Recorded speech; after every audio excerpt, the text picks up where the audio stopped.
ऐसी वह जब सड़ जाती है जीव, वह वस्तु सारी की सारी फिर सड़ करके उसको उबाला जाता है, उसका फिर रस आदि निकाल दिया जाता है।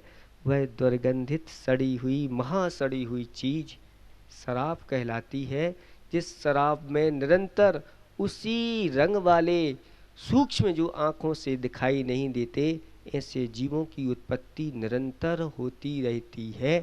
और ऐसी जो शराब पीने वाला होता है वह तन मन और धन तीनों को खराब कर देती है, बुद्धि को भी खराब कर देती है, और शराब पीने वाला मर करके नरकों में जाता है। इस पृथ्वी के नीचे नरक हैं और बहुत बड़े बड़े स्थान हैं, वहाँ पर अगर एक बार चले गए तो असंख्यात वर्षों तक निकलना नहीं होता। वहाँ पर एक नारकी दूसरे नारकी को गरम गरम लोहे का वह द्रव्य तरल पदार्थ और पिलाते हैं, मुख फाड़ करके, लो तुमने शराब पी थी अब इसको पियो। ऐसी दशा वहाँ पर होती है। खाने को कुछ मिलता नहीं, पीने को पानी नहीं, और असंख्यातों वर्षों तक वहाँ पर रहना पड़ता है दुख के साथ। लेकिन वहाँ पर एक सुविधा है कि वहाँ पर अकाल में मृत्यु नहीं होती। एक सुविधा है, नारकी चाहता है मैं मर जाऊं, एक बार तो यहाँ से निकल जाऊं, फिर दोबारा कभी यहाँ पर आऊँगा नहीं, लेकिन मरता नहीं। ऐसी है ये स्थिति। पाप के फल के कारण से नीचे जाना पड़ता है नरकों में। तो अपने जीवन में ऐसी वस्तु, जब आपने कह दिया कि मैं सड़ी वस्तु को कभी जीवन में खाऊंगा नहीं, सेवन नहीं करूंगा, तो शराब को आप कैसे सेवन कर सकते हैं? नहीं, वो तो और उससे ज़्यादा सड़ी हुई चीज़ है। उनको पीने वाले दुर्गति में गए हैं, अपना पूरा उन्होंने जीवन बर्बाद किया है और अनेक प्रकार के रोग उनके शरीर में हो जाते हैं, बुद्धि भी भ्रष्ट हो जाती है। ऐसी शराब का अथवा नशीले पदार्थों का सेवन नहीं करना। आज ऐसी भी कुछ गुटखा पाउच वगैरह जो आते हैं, एक बार सुना था कि एक कंपनी में 2 ट्रक मल जा रहा था, अखबार में निकल करके आया था। 2 ट्रक मनुष्यों का मल सूखा हुआ कंपनी में जा रहा है। अभी कुछ दिनों पहले एक फैक्ट्री में बहुत सारी पशुओं की हड्डियां पाई गई, जहाँ खाने पीने की बहुत सारी चीज़ें होती हैं, उनमें सब में मिला करके ऐसी ऐसी चीज़ें आप लोगों के सामने पैक करके भिजवा रहे हैं। आपको पता नहीं, ऊपर से लेबल बहुत अच्छा लगता है और कवर वगैरह उसका बहुत अच्छा लगता है, लेकिन अंदर उसमें क्या भरा है कोई भरोसा नहीं होता। सारे भारतीय मनुष्यों के लिए ये मांसाहार की ओर प्रेरणा इन वस्तुओं से मिल रही है जो दुर्गति में ले जाने वाली है। इसलिए हमें दुर्गति से बचना है। नशीले पदार्थों का सेवन नहीं करना। क्या क्या मिला करके दे रहे हैं। कैंसर स्पष्ट उस पर लिखा हुआ कि इससे कैंसर होता है। कैंसर आज समय में चले जाते हैं और चले भी कहाँ जाएंगे, जहाँ खाने को कुछ नहीं मिला, दुर्गति के पात्र। ये जिह्वा इंद्री बहुत मुश्किल से मिलती है। ऐसे लोग जो जिह्वा इंद्री का दुरुपयोग करते हैं, जा कर के वृक्ष बन जाते हैं, पत्थर बन जाते हैं, एक इंद्रियों में जाके उत्पन्न हो जाते हैं। खाने को कुछ मिलता नहीं, जिह्वा इंद्री नहीं मिलेगी तो क्या खाओगे। ऐसी दशा होती है। आप लोगों के लिए ये उपदेश इसलिए दिए जा रहा है, आप लोग विवेकी हैं, मनुष्य हैं, मनुष्य के पास विवेक है, बुद्धि है, और विवेक बुद्धि से अगर वह काम कर ले तो अपने आप को वह दुर्गति में ले जाने से बचा सकता है। साथ साथ में कुछ ऐसी भी चीज़ें हैं, यहाँ बहुत अच्छी बात लगी। यहाँ के ब्रह्मचारी लोग कह रहे थे आचार्य भगवंत के द्वारा ये अहिंसा का एक ऐसा पुरुषार्थ जो अर्थ पुरुषार्थ के अंतर्गत आता है। अर्थ पुरुषार्थ करो तो कैसा करो, लोगों की बुद्धि चलती नहीं। लोग सिर्फ पैसा कमाना चाहते हैं, जैसे हो तैसे हो कैसे भी हो, बस पैसा आए। लेकिन पैसा कब तक रहेगा? क्या कोई पैसा अपने साथ में लेके गया? कोई सोना चांदी अपने साथ में लेके गया, कोई कुटुंबी अपने परिवार को साथ में लेके गया, कोई कुछ भी साथ में नहीं जाती। ये पैसा तो यहीं के यहीं छूट जाता है, आत्मा यहाँ से चली जाती है, जीव यहाँ से चला जाता है, पाप और पुण्य दो साथ में जाते हैं। तो आचार्य भगवंत आज व्यक्ति विवेक खो चुका है और पाप करके वह पैसा कमाना चाहता है। लेकिन आचार्य भगवान कहते हैं ऐसे भी कमाई के साधन हैं जिनमें पाप नहीं होते और पैसा भी कमाया जाता है और दुर्गति में जाने से। बताओ, आप लोग हथकरघा चला रहे हैं, इसमें किसी जीव को मारा जाता है, झूठ बोला जाता है, चोरी की जाती है, कोई कुशील का सेवन किया जाता है? नहीं, इस प्रकार की कोई चीज़ें नहीं होती और इसमें परिग्रह भी बहुत सीमित रहता है और बहुत अच्छा जीवन चलता है। कितना अच्छा मन रहता है। 8 घंटे लोग, आप 10 घंटे काम करते हो, 6 घंटे, कितना अच्छा मन होता है। बहुत अच्छा मन लगा रहता है, इधर उधर की कोई चीज़ें नहीं आती। और यहाँ से जैसे ही आप लोग गए घर में तो फिर ये खाना, वो करना, ये करना, सब चारों तरफ से पाप की ही बुद्धि होता है। नहीं, ऐसा ही होता है।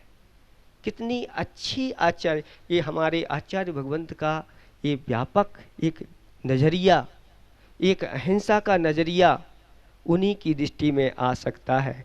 महान अहिंसक है हमारे गुरुदेव, जो आप लोगों के लिए इतनी अच्छी अच्छी सामग्री बता रहे हैं, कैसे धर्म पुरुषार्थ किया जाता है, कैसे अर्थ पुरुषार्थ किया जाता है। इस अर्थ पुरुषार्थ को आप लोग अच्छी तरह से समझ लो, खोटी बुद्धि का उपयोग नहीं करो।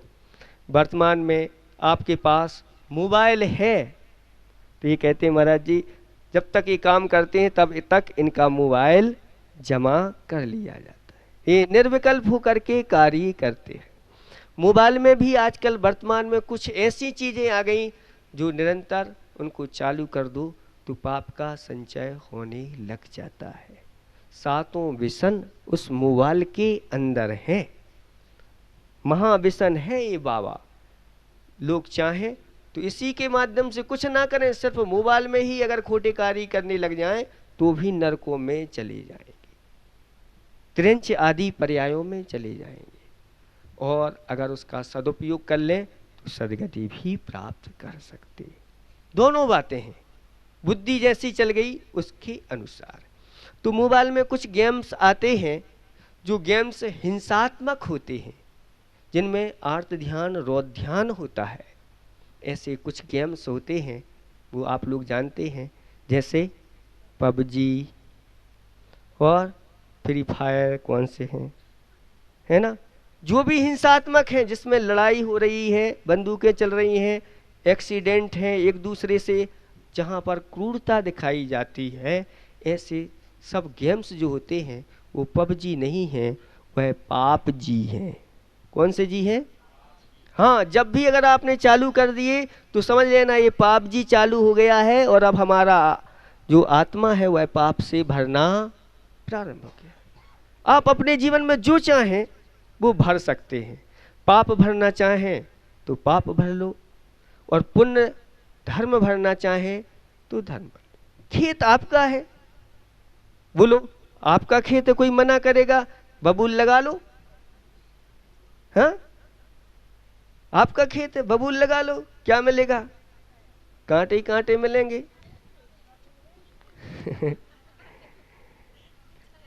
कांटे कांटे चाहिए हो तो बबूल लगा लो, और अगर अच्छे रसदार फल खाना है तो आम लगा लो। क्या लगाना है आपको, आपके ऊपर है, आधारित है।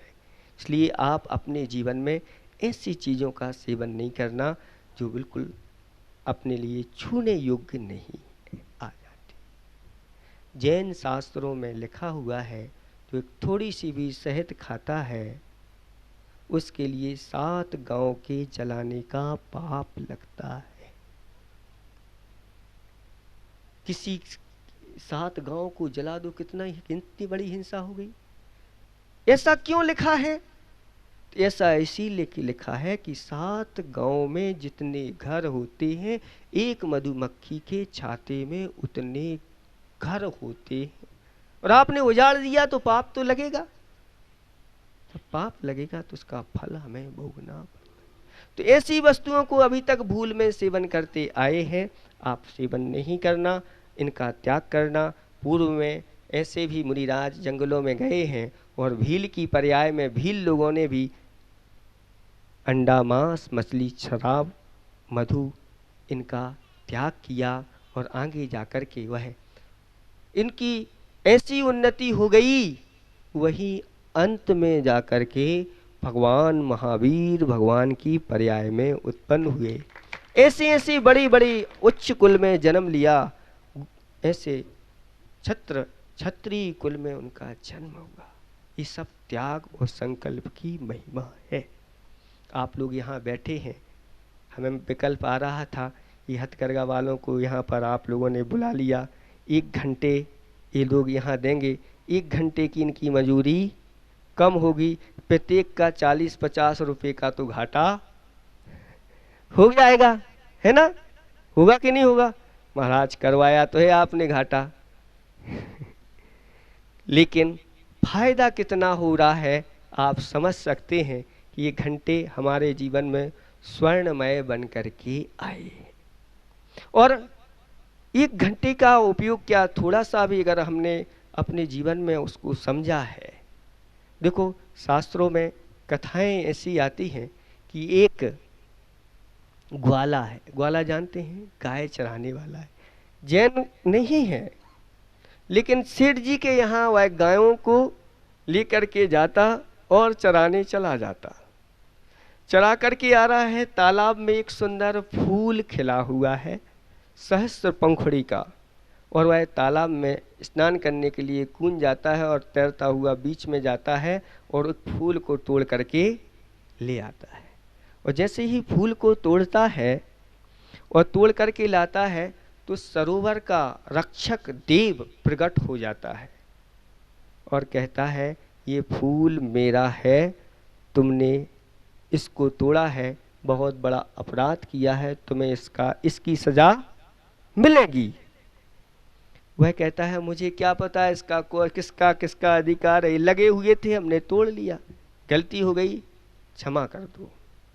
देवता कहता है क्षमा हम तभी करेंगे जब तुम इस फूल को जो सर्वोत्कृष्ट हैं उनको भेंट कर दोगे तो तुम्हारे लिए हम क्षमा कर देंगे, जाओ जो सर्वोत्कृष्ट हैं उनको दे देना।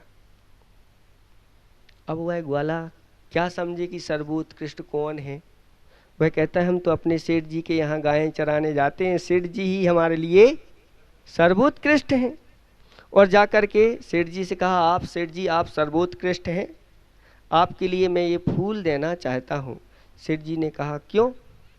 तो सारी घटना सुना दी। सेठ जी कहते हैं रुक जाओ, मैं सर्वोत्कृष्ट नहीं, सर्वोत्कृष्ट तो हमारे राजा हैं जो पूरी प्रजा के स्वामी होते हैं, चलो राजा के लिए इसको भेंट करते हैं। दोनों राजा के पास पहुंचते हैं और राजा से कहा राजा आप सर्वोत्कृष्ट हैं, ये फूल आपको देना चाहते हैं। तो राजा भी विवेकवान था, बुद्धिवान था, वह कहता है सर्वोत्कृष्ट मैं तो नहीं हो सकता, क्योंकि जब गुरु महाराज आते हैं, ऐसे साधु दिगंबर मुनिराज आते हैं तो उनके चरणों में भी मैं नतमस्तक हो जाता हूँ। तो सर्वोत्कृष्ट कौन कहलाए? जो मुनिराज हैं, यथार्थ दिगंबर संत हैं, जिन्होंने 5 पापों का त्याग कर दिया है। तो तीनों मिलकर के चलो ऐसे साधु के चरणों में उसको हम चढ़ा देते हैं। और साधु महाराज कहाँ मिलेंगे? तो यहाँ तो मिलेंगे, मंदिर में मिलेंगे। तो वह सब जाते हैं और मंदिर के बाहर साधु महाराज बैठे थे और कहते हैं महाराज आप सर्वोत्कृष्ट हैं, आपके लिए ये हम फूल भेंट करना चाहते हैं। तो महाराज कहते हैं रुक जाओ, तुमने कहा सर्वोत्कृष्ट हैं, तो मैं सर्वोत्कृष्ट नहीं हूँ। फिर सर्वोत्कृष्ट कौन है? तो जिनके चरणों में साधु भी नतमस्तक होते हैं, ऐसे शांतिनाथ भगवान बड़े बाबा बीना बारा के, बीना धाम के, वही सर्वोत्कृष्ट हैं। और वह ग्वाला गया और उसने कहा, भगवान आपकी कृपा से मैं सुखी हो जाऊं। और वह फूल उनको भेंट कर दिया। और उसने ऐसा पुण्य का संचय किया, एक फूल चढ़ाने से अगले भव में वह राजकुल में उसका जन्म हुआ, करकंडू राजा हुआ। और करकंडू राजा इतना प्रसिद्ध हुआ कि उसके अंडर में बहुत सारे राजा उसके लिए धोख देने के लिए, सलाम करने के लिए, नमस्कार करने के लिए, प्रणाम करने के लिए तैयार हैं। हम आपके अंडर में, आप हमारे लिए आज्ञा करो। एक फूल चढ़ाने का इतना फल ऐसे यथाजात जो वीतराग भगवान हैं, फिर ऐसा पुण्य का संचय क्यों नहीं अपने जीवन में किया जाए। यहाँ पर हथकरघा में कितने लोग काम करते हैं, बहुत सारे 50-60 लोग तो होंगे, 70 लोग होंगे, है ना। और महीने में कम से कम एक बार तो उनको यहाँ पर पे मिलती है। और अगर वो चाहे कि थोड़ा सा लोभ छोड़ दें, उसमें से 10-15 रुपये खर्च करके मात्र एक श्रीफल, क्या लेना आप लोगों को, एक श्रीफल लेना। और यहाँ पर जो शांतिनाथ भगवान हैं, बड़े बाबा हैं, उनके पास जाकर के ऐसे श्रीफल को ले जाना और कहना, हे भगवान आपकी कृपा से मैं सुखी हो जाऊं, आपकी कृपा से मैं पापों से छूट जाऊं, बस ऐसा करके चढ़ा देना। आपके लिए ऐसा पुण्य का संचय होगा कि अगले भाव में आपको एक श्रीफल चढ़ाने का फल एक राज्य की प्राप्ति होगी। आप लोगों का 50 रुपये का घाटा करा रहे हैं, 1 घंटे का ले करके, आप लोगों का काम बंद करवा करके, लेकिन आपको इतना फायदा बता रहे हैं, एक बार कर लेना। क्योंकि ये वीतराग भगवान होते हैं, वो किसी से कुछ चाहते नहीं, कभी मांगते नहीं हमारे लिए कुछ दो, लेकिन उनके पास जो भी गया है वो भर करके आता है। तो कहा है ना कि प्रभु वो दरवेश हैं, प्रभु वो दरवेश हैं जो सबकी खबर रखते हैं, नज़र उठाते नहीं लेकिन झोलियाँ भर देते। बस विश्वास होना चाहिए। आपका अगर विश्वास है तो आपका जीवन बहुत उन्नत होगा, आप लोगों का कल्याण नियम से होगा। ज़्यादा हम आपका समय लेना नहीं।